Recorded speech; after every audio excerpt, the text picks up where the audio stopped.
ናታንን ጠልቼ አይደለም የራኩት። ሁለት እህትማማቾች መውደዳቸው ቀፎኝ እንጂ እሷን ማስታወች ነበር። ግን ከልቧ ስለወደደችው እህቴ መሆኗን ስላወቁኝ እኔ ብዙ ነገር አልፍ ያለው ብዬ ነው የራኩት። ቃዴስን ተቀበልኩት። ግን እንዴት ተከተለኝ ትመጣለች?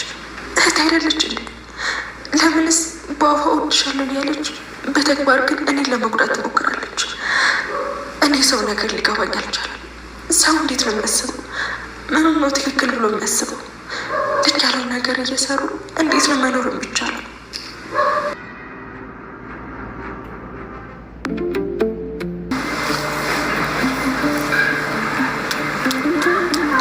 ውርደት ነው የሀገራችን ሰው አይልም ብለን እዚህ እንደገና በሬ ቁመን በሴት እንመረጥ። ፈራ እንዴ? ማ እኔ ገዛኝ ነው ፈር። ለነገሩ አንተ ውርደት ጋቢህ ነው ተከናንበህ ሆኖ የምትዞር። እንግዲህ ነገር ያለው ስርዓት ብትይዝ ይሻላል። ምን ልትሆን ራስህ ስነ ስርዓት ያዝ። ውርደት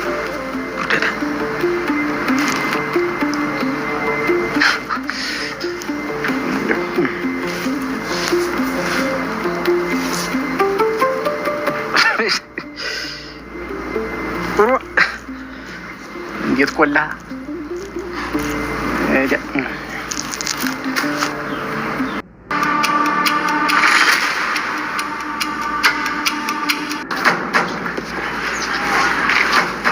ቃዴስ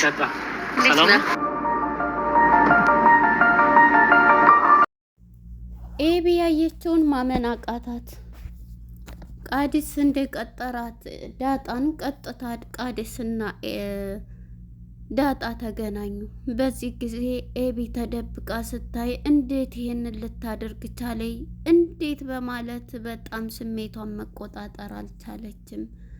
ልሳምህ እንኳን ብትልህ እንድትሳም ፍቀድላት በማለት ከኋላ ተከትላ ኤቢ ተደብቃ እያየች ነበር።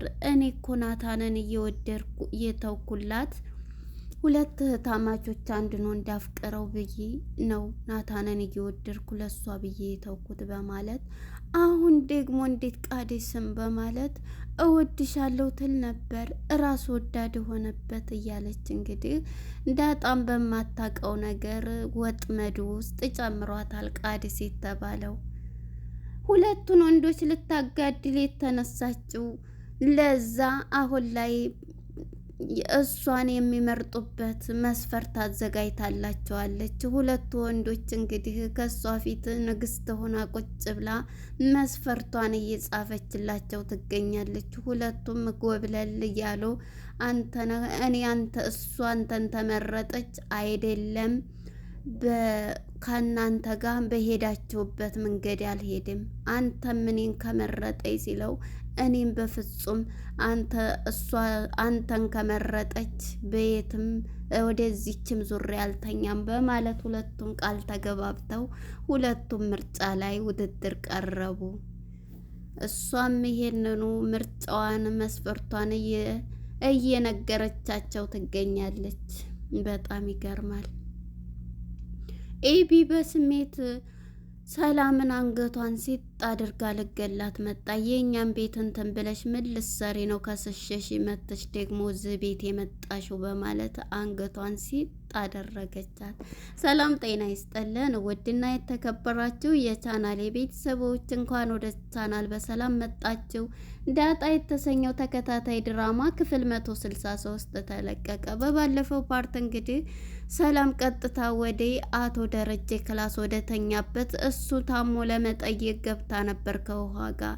በዚህም ይህን የሰማችው ኤቢ ገዜ ሲነግራት ቤቱን እያፈረሰችው ሰላም የምትባለው መታለይ ሲል በፍጹም ሰላም አመጣም በማለት ያለችበትን አታቅምና እየሮጠች ነበር የሄደችው። በዚህም የተነሳ ሰላምም አቶ ደረጀ ራሱ አፉ ባይናገርም ውስጡ እየተናደደ አይኑም ሁሉም እንትን ይላልና ሂጂ ውጭ እያለ ደግሞ ሳልነግርህ ከሳኛለች ኤቢን ክስ እንድታስቆም እኔ ኤቢ ልጅ አሳዳጊ ነኝ። ኤቢ ከሰሰችብኝ ደግሞ ብዙ ይሄንን እንዲያውም በህመሙ ላይ እንደው ሰላምማ ደሜን አፈላችሁ እኮ ፊልም ሆኖ ሳለ በህመሙ ላይ አሁንም ነገር ትጨምርለታለች እንዴ?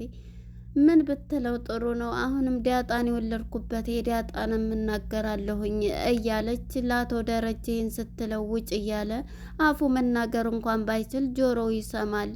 እናም ውጭ እያላት ነበር። እሷም ሂጂ ሂጂ ሲላት እሺ በቃ ይቅርታ ሲሻልህ እናገራለሁ በማለት እንግዲህ ማርቲም የእሷን አይን አላይም በማለት ቤቱን ለቃ ወጣላት ነበረ። በዚህ የተነሳ እንግዲህ ከአቶ ደረጀ ጋር ስትወጣ ኤቢ ሳለብሳ እሳጎርሳ ተረጋጊ ኤቢ ተረጋጊ እያለቻት እንግዲህ ዳጣም ልትይዛት ብትሞክርም ዞር በይ፣ እንዴት ነው አንቺ አሳልፈሽ የምትይዘው? አባትሽ አይደለም እንዴት ታመመ? በማለት ዳጣ በጣም ግራ ተጋባች። ምክንያቱም እናቷ ናት። ለማገድ እንኳን ብትሞክር ይዤ ውጭ ብትላት ልትወጣ አልቻለችም። ውሃ ይዛት ገብታለች ማለት ነው። እና በዚህ የተነሳ ዳጣም ግራ ተጋብታለች። ዞር በይ በማለት ቀጥታ ስወጣ ስታገኛት አንገቷን ሲጥ ነበረ ያረገቻት። በዚህ የተነሳ ዳጣም ኤቢዬ ምን ሆነሽ ነው? እስኪ ረፊ በማለት እንግዲህ ኤቢን አንገቷን ስትይዝ እጇን አስለቅቃታለች ማለት ነው። ዳጣ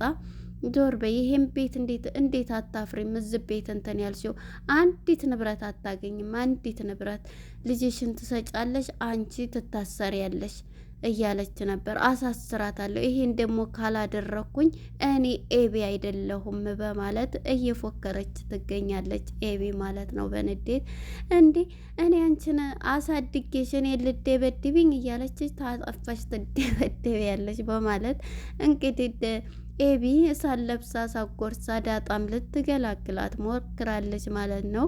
ዳጣና እንግዲህ ይህንን ብላት ተለያይተው ሄዳለች። እንግዲህ ይሄ ሚስጥር የዳጣ እናትነት መሆኗን አላወቀችም ማለት ነው። ማርቲም አሁንም ያው እንትን እንዳለች ነው። ካሁን በኋላ መለየትን ወስናለች። ለምን የት ሂደሽ ነው? እንዴት ቤቱን ለቀሽ ትሄጃለሽ? ለምን ስትል ምን ላደርግ ነው ስትል ነበር።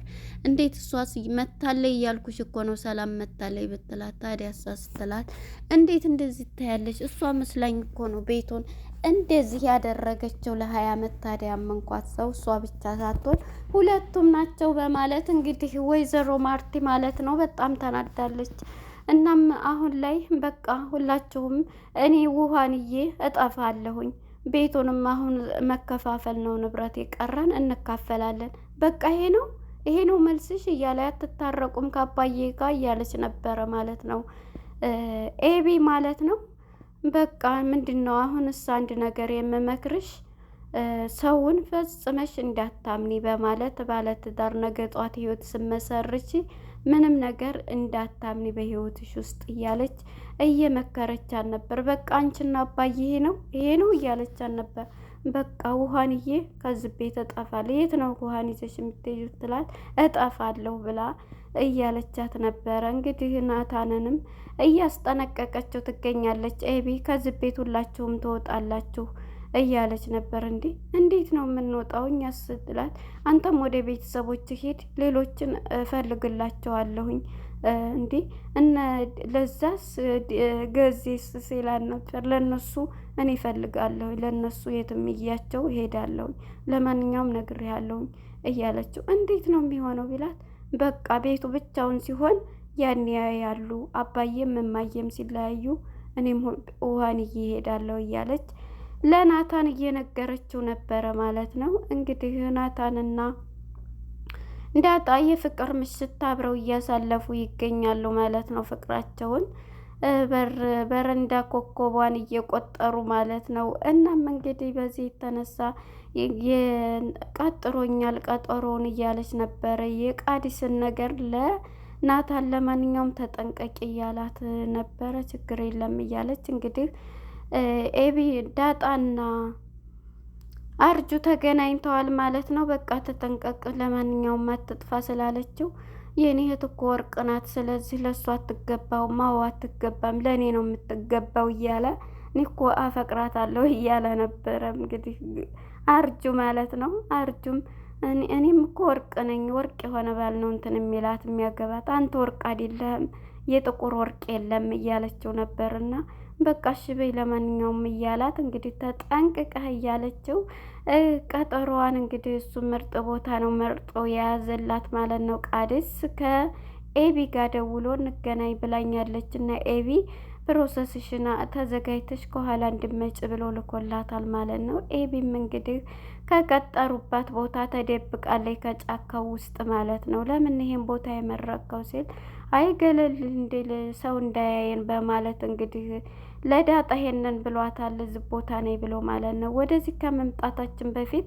በሁለቱ ፍቅር የተያዘችው ለዛ ማለት ነው። ለዛ ሁለቱን ምርጫ ጨምራለች፣ ጊዜንና አቻን ማለት ነው። አቻ እንግዲህ አሁን ላይ መጀመሪያ ካቻ ነበረና እንግዲህ ጫማውን ሁሉ ጠራርጎ ጊዜ ሌላው ሆኖ ፏ ብሏል። ጋቢውን ራሱ ውሃን ምጥንንና ውሃን እንዴት ነው ዛሬ እያሉ ነው። በጣም አምሮብሃል፣ ጫማህም ሱሪ ብታመጡልኝ ያጋሽኔ እያለ ነበርና ላምጣልህ እያለ ሄድና አምጡልኝ እያለ ነበረ። ጫማህ ራሱ እያለ እንግዲህ ዛሬ ለምርጫ ሊቀርቡ ሁለቱም ተወዳድረዋል ማለት ነው። እንግዲህ ንግስቷም ተቀባብታ ፏ በተን ብላ ሁለቱ ምርጫ ላይ ስትሄድ እንግዲህ ውሃ የሆዷ ነገር ምግብ ምሳ ፈልጋለሁ ስሪልኝ እንዴ አላሳዝንሽም እንዴ እንደዛ አምሮብኝ ምሳ ምትኝ ዛሬ እመታሻለሁ ዛሬ ቀጠሮ አለብኝ ትላለች። እንግዲህ ታያት እያለች ምጥን እንግዲህ እያለቻት ነበር። አይ ምሳ እርቦኛል እኔ እርቦኛል አትሄድም እያለች ነው። ከዛ ልብሷን እንግዲህ ውሃ ትደፋባታለች የዘነጠችው ለዛ ማለት ነው። እና በዚህ የተነሳ በጣም ትናደዳለች። ለዛም እንድመታሻለሁኝ ዝም በይ እያለቻት እንግዲህ እሷም ይሄንን እያለች ቀጥታ እንግዲህ ወደ ምርጫዋ ሄዳለች ማለት ነው። ሁለቱም እንግዲህ ተማምለው ቃል ገብተዋል። አንተን ከመረጠች እኔ በፍጹም ወደ እናንተም አልቀርብም ጭራሽም ዙሪያ ላያችሁም እየተባባሉ ሁለቱም እንግዲህ አንተ እኮ ልጅ አለ ሲል የት ነው የወለድኩት ልጅ እያለ እንደዚህ አንተን ከመረጠኝ ደግሞ ቀጥታ ሄዳለሁ ወደ ሀገር እያለ እንግዲህ ቃል ተገባብተዋል ሁለቱ ማለት ነው።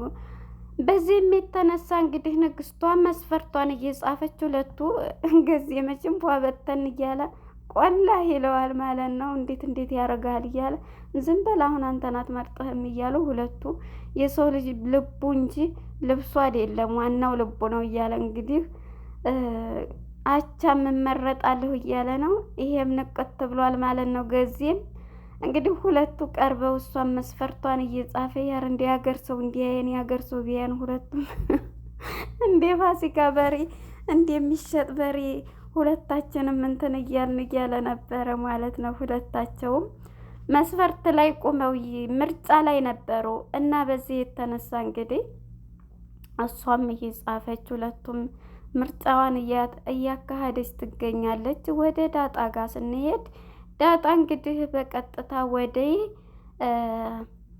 ቃድስ ጋር ሄዳለች ማለት ነው። ቃድስን ከተቀጣጠሩበት ቦታ አግኝታው እንግዲህ መታለች። እሱንም ሰላም ብለዋለች። ልሳምህ እንኳን ብትልህ ፈቅጃለሁ ትሳምህ በማለት ይሄን ቃል ሰጥተዋለች በስልክ። ናታንን ወደ ስመጣ ዳጣን ግን እንዴት ታምናታለህ? ትወድሃለች አይደል?